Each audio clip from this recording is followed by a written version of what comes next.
En la nota principal vamos a conversar con el presidente del Colegio de Profesores, Mario Aguilar, quien ha estado varias veces acá, pero cuando hay este tipo de situaciones como las que hubo con cortes de electricidad y toda una situación, pérdida de clases, paralización de clases en una serie de lugares y además unos temas que tenemos con Mario Aguilar pendientes todavía, vamos a conversar de inmediato con el presidente del Colegio de Profesores, Mario Aguilar. ¿Cómo estás, Mario? Muy bien, Fernando. Muchas gracias por la invitación. A ver, ¿qué tanto, para ponerlo en términos prácticos y directos, qué tanto todo el apagón a raíz de todas estas situaciones que han pasado, qué tanto podrías tú explicar impactó en la educación? Impactó sin duda. No, sin duda, pero dime la dimensión del impacto. Bueno, hay ciento y tantos colegios que no han funcionado con normalidad en estos días. Hay muchos colegios que funcionando, pero con muchísimos problemas y dificultades. El apagón eléctrico en las comunas donde ha sido fuerte, obviamente también implica a los colegios y las escuelas, pero además el temporal, yendo más allá de solo el tema de la eléctrica, que me parece un abuso tremendo y lo mínimo que debiera haber es un término de concesión, creo yo, frente a una empresa que no ha respondido y que ha tenido una absoluta irresponsabilidad. Es también parte del abuso y del maltrato que nosotros hoy día en una marcha multitudinaria por la Alameda pusimos como tema central: no más abuso, maltrato, agobio, agresiones a docentes, pero el maltrato también que se le hace a la ciudadanía con empresas como esa. Pero particularmente nosotros tenemos muchos profesores afectados por esto y por lo tanto con muchas dificultades también para ir a clase, porque tienen hijos, familia y todo el desbarajuste que se provoca en las casas con todas estas situaciones. Y muchas escuelas afectadas. Hay muchas escuelas que se le volaron los techos, muchas escuelas que se llovieron, muchas escuelas que colapsó el sistema eléctrico y escuelas que el corte, la falta de suministro por la irresponsabilidad de las empresas también las ha afectado. Así que sí, por supuesto que ha estado bastante afectado el sistema educacional con esto.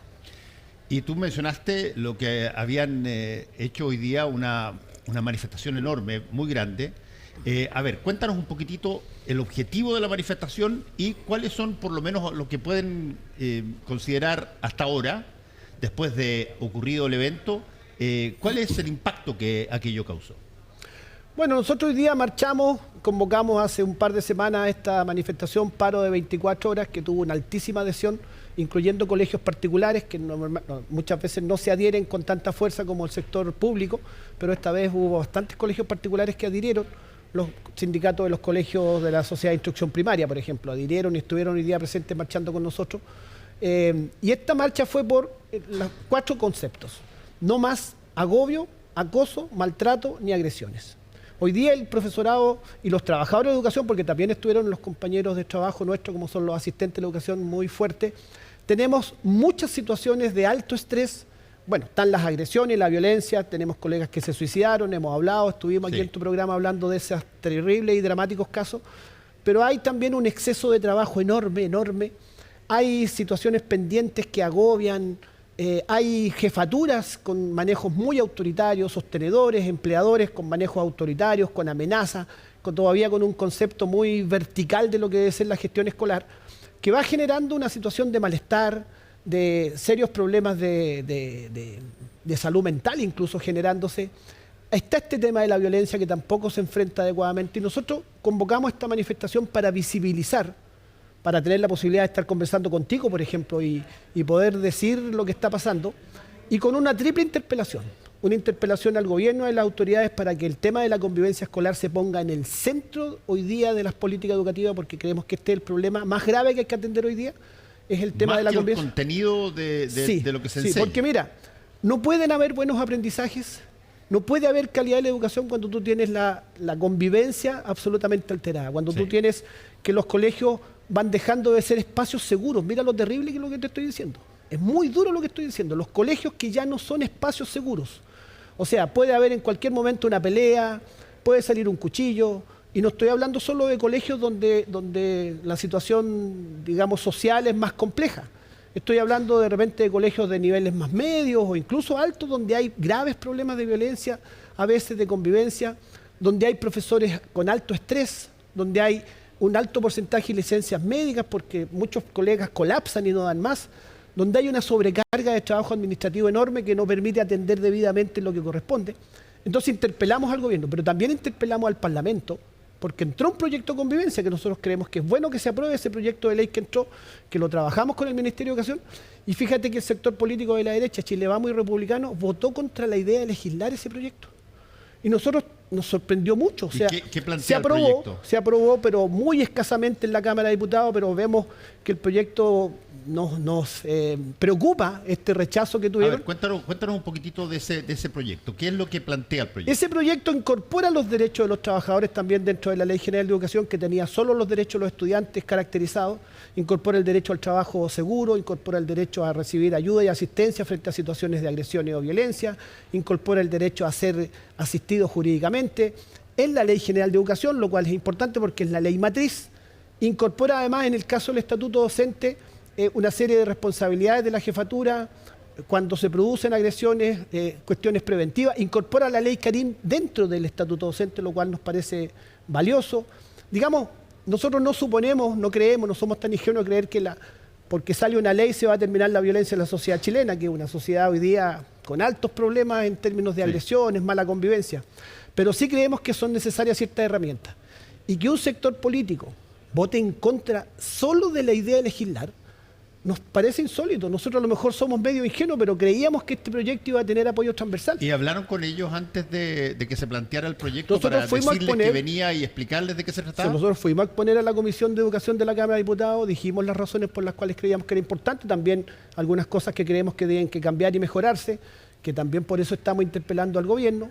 Mañana nos vamos a reunir con el Ministro de Educación, que me llamó para que nos reuniéramos a verlo, y vamos a ir como directiva, pero a exigir respuestas concretas, ya no retóricas.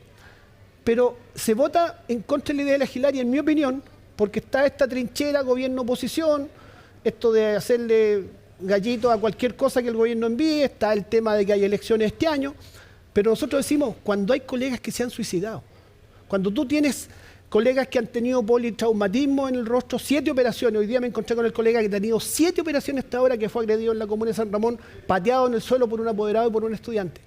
Cuando tienes serios problemas de licencias médicas que aumenta exponencialmente la licencia médica entre el profesorado, cuando tienes problemas de acoso, de agobio, cuando se suicidaron colegas y que un sector político ponga este proyecto en esta pelea pequeña por disputas más bien de protagonismo o por hacerle olas al gobierno, nos parece insólito. Estamos muy molestos con eso y esperamos que ellos cambien esta actitud. O sea, este proyecto es necesario. Porque un colega agredido puede ser de derecha, puede ser de izquierda, puede ser católico, puede ser ateo, puede ser evangélico, puede ser de distinta situación. Esto no tiene color político. Entonces no nos parece sano, no nos parece pertinente que un sector político convierta este proyecto en una trinchera. Mario, este proyecto, por ejemplo, es algo que desde el punto de vista educacional, porque hay colegios, tú mismo citaste, hay colegios que son particulares, hay colegios que son públicos, hay colegios que son de una congregación religiosa, sí. En fin. Desde el punto de vista de este problema, ¿los colegios tienen miradas relativamente compartidas? Nosotros esperamos que sí. O sea, aquí la base fundamental o la base, lo elemental de un colegio es que pueda haber buena convivencia. Para que un colegio pueda funcionar bien, cualquiera sea su perfil, cualquiera sea su impronta, cualquiera sea su sello, que puede ser católico, puede ser laico, puede ser un colegio con énfasis deportivo, un colegio más academicista, artístico, rural, urbano. Lo básico y lo primero es que tiene que haber una buena convivencia. Sí. Y lo básico y lo primero es que tiene que tener profesores que no tengan niveles de estrés tales que le empiece a afectar su trabajo. Lo básico es que no lleguemos a tales niveles de deterioro en la convivencia que haya profesores que se suicidan y alumnos que se suicidan. Nosotros hemos tenido recientemente casos de alumnos que se han suicidado en el patio del colegio. ¿Y eso son suicidios que han podido señalar cuál fue básicamente la causa?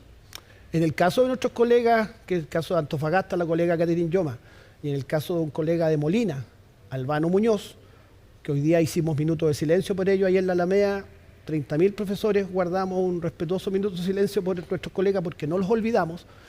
Está claramente establecido que fue por situaciones de acoso y maltrato que se produjo al interior del colegio. ¿Maltrato de alumnos a los, En a un los caso, profesores o maltrato de alumnos y apoderados, y en otro caso maltrato de la jefatura. Y son los dos casos que nosotros estamos poniendo en la palestra. O sea, digamos, por eso decimos, no más agobio, acoso, maltrato ni agresiones, porque son situaciones diferentes, pero que todas arman este paquete donde hoy día ser profesor, Fernando, casi es una profesión de alto riesgo.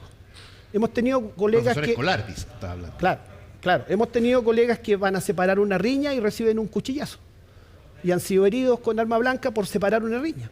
Hay colegas que han sido golpeados a la salida del colegio por grupos de apoderados. Hay colegas que han sido golpeados dentro de la sala de clases por apoderados o por estudiantes. Hay un colega hace un tiempo atrás en Chimbarongo que estaba almorzando con sus estudiantes de primer ciclo básico y entró un apoderado y lo agarró a sillazos delante de sus estudiantes. Ese tipo de situaciones estamos viviendo y cuando hemos llegado ya a suicidio de colegas, nosotros dijimos basta, por eso salimos a marchar hoy día. Y por eso estamos en las calles. Ahora, dime una cosa, ¿existe un patrón relativamente común en todos los actos de violencia? ¿Se acusa al profesor de qué? ¿De algo que implica la nota o es el trato con los niños? ¿O porque hay que encontrar a alguien responsable de lo que pasa? Mira, la mayoría de las veces son situaciones propias de la cotidianidad escolar. No son situaciones extremas porque un alumno fue suspendido, porque se le colocó una mala nota. Por razones de ese tipo, a veces viene la reacción del apoderado, a veces del estudiante, pero nosotros separamos. Nosotros entendemos que el estudiante tiene que tener un tratamiento y a veces hay que llegar a sanciones y a veces esa sanción incluso puede ser la separación del estudiante de ese establecimiento, la cancelación de matrícula y buscarle en otro lado porque ya su relación es demasiado tóxica ahí en ese colegio, pero sigue siendo estudiante y nosotros entendemos que ahí hay una causa basal que hay que atender, social y de otro tipo y que no podemos dejar de lado lo educativo como concepto, aunque a veces sí se requieren sanciones y sí se requiere tomar medidas, pero lo diferenciamos de la agresión del adulto. Y hoy día es muy, lamentablemente se ha convertido en algo muy frecuente, pero que nosotros no lo queremos normalizar, que es la respuesta agresiva de apoderados frente a situaciones de ese tipo, una mala nota, una sanción disciplinaria que se tomó con el estudiante o el aviso de que repitió curso porque ya no completó la asistencia mínima que el propio reglamento exige. Situaciones de ese tipo generan a veces agresiones como la del colega que fue pateado en el suelo reiteradamente y quedó con politraumatismo y fracturas en su cara. Una colega en Padre de las Casas que terminó con fractura nasal por la agresión de una apoderada. Situaciones de ese tipo que se agregan a las situaciones de agobio laboral por la sobrecarga de trabajo administrativo. Mira, en promedio, nuestras colegas, y digo mujeres porque el 73% de nuestro gremio son mujeres, muchas jefas de hogar, en promedio trabajan 12 horas a la semana adicionales a lo que establece su contrato de trabajo. Y ese trabajo lo hacen en sus casas. 12 más de las que establece su contrato. O sea, si el contrato dice 44, en la práctica trabajan 44 más 12, corrigiendo pruebas, preparando material, preparando informes, a veces burocracia administrativa que no sirve para nada, informes que nadie lee y que hay que completar porque si no tiene sanciones. Entonces muchos colegas llegan a las 6, 7 de la tarde a su casa, atienden a sus hijos, qué sé yo, y a las 11 de la noche se ponen a hacer ese trabajo que está faltante y que tienen que entregar al otro día. Entonces se terminan acostando a las 12, 1 de la mañana o el fin de semana, le quitan tiempo a su descanso, a su recreación. Ahora dime, Mario, este fenómeno que tú estás mencionando, ¿cómo impacta en, por ejemplo, lo que podríamos denominar estrictamente el proceso educativo? Ya sea si bajan las notas o si es que los alumnos están en el mismo estatus o la misma condición de aprendizaje de lo que podrían haber estado en otra situación. Por supuesto que afectan. O sea, por eso digo que una de las exigencias que le estamos pidiendo al Ministerio, haciendo al Ministerio, es que tiene que poner este problema como un problema central.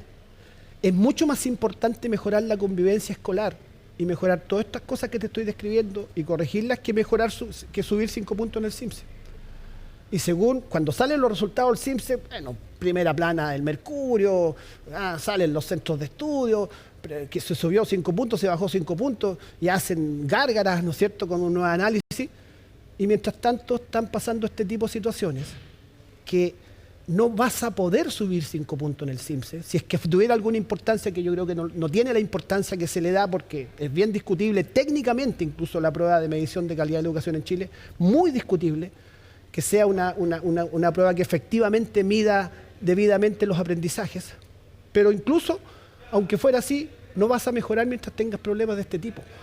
Sí. Y si agregamos el maltrato, que nosotros ampliamos el tema, maltrato de las malas condiciones laborales, de las injusticias laborales, como las colegas educadoras diferenciales y de párvulo, que se les menoscaba frente al resto de los profesionales de educación porque no se les reconoce su título, los problemas de infraestructura. El LOTA no les pagaron el 60% del sueldo de nuevo, por cuarto mes no les pagan todo su sueldo líquido, ¿ya? Y ahí están esos colegas. Eso es maltrato, Fernando, eso es estrés. ¿Qué buena calidad de la educación va a haber con un profesor que recibió el 60% de su sueldo y no puede pagar el arriendo de su casa? O entra en mora con el pago de la universidad de su hijo. Ahora, esto evidentemente, me imagino, lo han conversado con el ministerio y desde ese punto de vista, ¿qué les dice la autoridad? Mira, hemos conversado, sí, y hemos tenido un buen diálogo con el ministerio, nosotros eso lo reconocemos, pero creemos que este tema ya alcanzó un punto en donde tiene que tener más prioridad todavía de la que ha tenido. Entró un proyecto de ley, lo celebramos, pero el proyecto de ley tiene cosas que tienen que cambiar y se lo vamos a plantear mañana al ministro. El proyecto de ley, por ejemplo, dice que una vez que se promulgue y se publique en el diario oficial, entra a regir un año después. Y en un año, o sea, el proyecto ya, supongamos que se apruebe en 6 meses más, y luego recién entra a regir un año después que se publicó. O sea, estamos hablando de un año y medio más. ¿Cuántos colegas se nos podrían suicidar en un año y medio más? ¿Cuántas nuevas agresiones podrían haber? Ya, pero ¿por qué se aplaza no entendemos. La entrada en funciones? No entendemos. Hay que hacer algo, qué sé yo, de modificación de la estructura escolar. Va a haber que hacer modificaciones, pero bueno, puedes fijar una cierta gradualidad, pero un año nos parece absolutamente excesivo y es algo que creemos debe corregirse en ese proyecto de ley y debe apurarse el tranco. Y está la interpelación que le hacemos a este sector político, la derecha y republicano, ¿no es cierto? La UDI, RN, republicano, Evópoli, no pueden votar en contra de que se legisle sobre este proyecto, por favor. O sea, les da lo mismo que haya colegas suicidándose, les da lo mismo que haya estudiantes suicidándose, les da lo mismo que esté pasando esto en los colegios, solo porque quieran hacer el punto político con el gobierno, nos parece el colmo. Nos parece el colmo. Bueno, pero me imagino que tú has hablado con ese sector y con personas de ese sector. ¿Qué te contestan? No, vamos a empezar a hablar ahora y vamos, ya lo vamos a acordar, lo hemos acordado con nuestra dirigencia de nuestras filiales regionales y comunales, vamos a empezar a hablar con ellos en los distritos. En los distritos, nuestras directivas comunales, que son sus electores, los de su zona, van a empezar a emplazarlo y a decirle, oiga, ¿qué pasa? ¿Cómo se le ocurre votar en contra de la idea de legislar si aquí lo que tenemos es una urgencia? Y esperamos ser escuchados por ellos. Esperamos, mira, en mi llamado es el siguiente: saquen este tema de la trinchera política cotidiana, sáquenlo. Este tema es demasiado grave. Este tema no afecta a los profesores de izquierda. Si quisieran decir, bueno, los profesores son todos de izquierda, son todos, ¿no es cierto?, zurdos, entonces los vamos a joder. No, porque el profesor de base ahí hay de todo. Y el alumno agresor no diferencia si es de izquierda, es derecha, es católico, es ateo, no diferencia. Y las situaciones que se producen y el estrés y el agobio lo sufren todos. Todos cuando se someten a las exigencias de la carrera docente, todos los profesores y profesoras se ven afectados. Porque es mucho trabajo, porque es muy agobiante, porque nadie te da las horas para hacer eso y es bastante injusto que para poder seguir trabajando tú tengas que someterte a esos exámenes, pero no te entregan el tiempo para ese trabajo. Una cosa, Mario, tú mencionaste que esto afecta independientemente a todas las clases de colegios que hay. Sí. ¿Qué es lo que dicen, por ejemplo, tienen conversaciones ustedes con los colegios particulares? Por ejemplo, ¿ellos sufren exactamente las mismas cosas que sufren los colegios públicos? El ejemplo que te puse de la colega que terminó con fractura nasal en Padre Las Casas es un colegio particular subvencionado, no es un colegio público. Ahí ocurrió ese problema. Entonces no está exento, estas situaciones están ocurriendo en todos lados. O sea, porque además, Fernando, el tema de fondo, nosotros lo entendemos, es que vivimos en una sociedad violenta, vivimos en una sociedad cada vez más intolerante, somos hoy día un país del insulto fácil, de la agresión fácil, del combo a la primera, de la falta de diálogo, la falta de tolerancia frente al otro que piensa distinto. Y ese problema es un cambio cultural que no va a ocurrir de un día para otro, ni va a ocurrir porque se promulgue una ley, eso lo sabemos. Y tenemos que hacer nuestra parte, y por eso también interpelamos a la sociedad. Reflexionemos si queremos seguir viviendo así. Si vamos a normalizar que esa es la forma de vivir, nosotros creemos que no, nos rebelamos a que esa sea la forma de vivir. Pero ese cambio por el cual hay que trabajar y hay que interpelar esa reflexión, sí. Mientras tanto necesitamos herramientas para contener el problema. Porque no puede ser que nuestra gente siga siendo carne de cañón.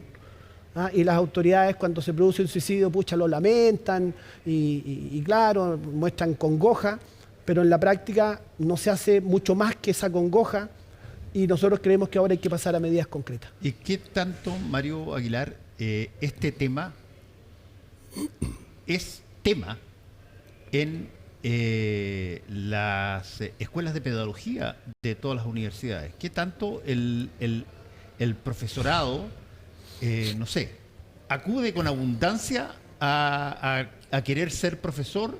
¿Ha disminuido la voluntad de los chilenos de entrar a pedagogía? Ha disminuido. ¿Sí? Ha disminuido a pesar de que los sueldos han mejorado. En relación a 20 años atrás, por ejemplo, efectivamente los sueldos han mejorado. Pero estas condiciones de trabajo tan duras, este agobio, esto se va sabiendo. Y se proyecta para el 2030 un déficit grande en Chile de docentes. Primero, porque entra menos gente a estudiar pedagogía. Hay escuelas de pedagogía que se han ido cerrando, incluso en varias universidades, porque no hay suficiente demanda. Y además hay una alta deserción. 1/3 de los docentes nobles desertan antes del 5º año. Y se va a otras cosas.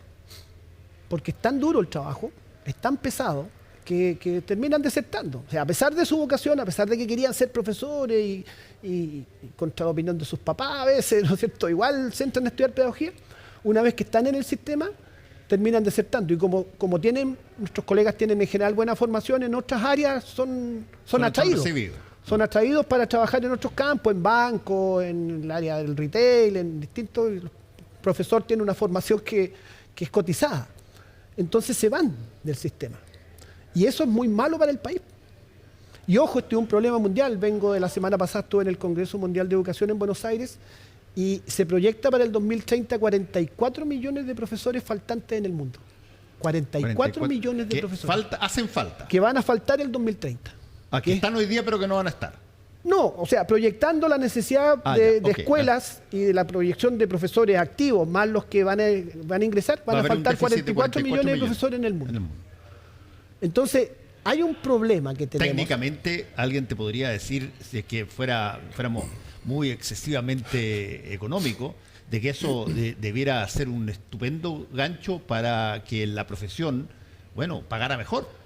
Por supuesto, bueno, hay un informe, recién salió un informe ahora este año de conjunto entre ONU, UNESCO y OIT, que sobre la profesión docente, y efectivamente señala que los gobiernos tienen que hacer esfuerzos en hacer más atractiva la profesión docente porque hay una necesidad grande al respecto.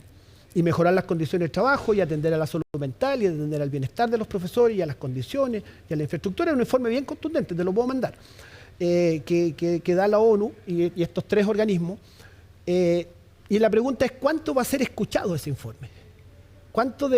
Y nosotros estamos visibilizando este problema para que en Chile, al menos, sí se ha escuchado esto. Por eso nos hemos levantado, por eso marchamos 40.000 hoy día en Santiago y 100.000 en todo el país, porque ese fue el número que tuvimos en las calles. Vas a ver las imágenes, son muy contundentes de que... Y lo que yo quiero es que el ministro, el gobierno, el presidente, los parlamentarios, senadores, diputados, entiendan que por qué salió tanta gente a la calle, no porque nosotros los dirigentes seamos extraordinarios convocantes, sino porque hay una necesidad real de ser escuchados por nuestros colegas. Y eso es lo que tienen que entender, que aquí hay un problema real al que se le tiene que dar prioridad. Una última cosa que te quería preguntar, Mario, tiene que ver con... Estamos en un proceso de cambio brutal. Ya lo hemos conversado antes, estamos en un proceso que uno podría simplificarlo y decir, mira, estamos todavía en un proceso de cambio desde lo analógico a lo digital. Estamos conviviendo con una serie de herramientas que nos dan respuesta para todo, desde la inteligencia artificial pasando a un montón de otras cosas. Estas cositas. A eso que es prácticamente un apéndice, un segundo apéndice que tenemos todo el tiempo. Desde ese punto de vista, ¿qué tanto el profesor sigue siendo el relevante? Mucha gente puede pensar, oye, ¿sabes qué? Yo cuando tengo una duda, ya, listo.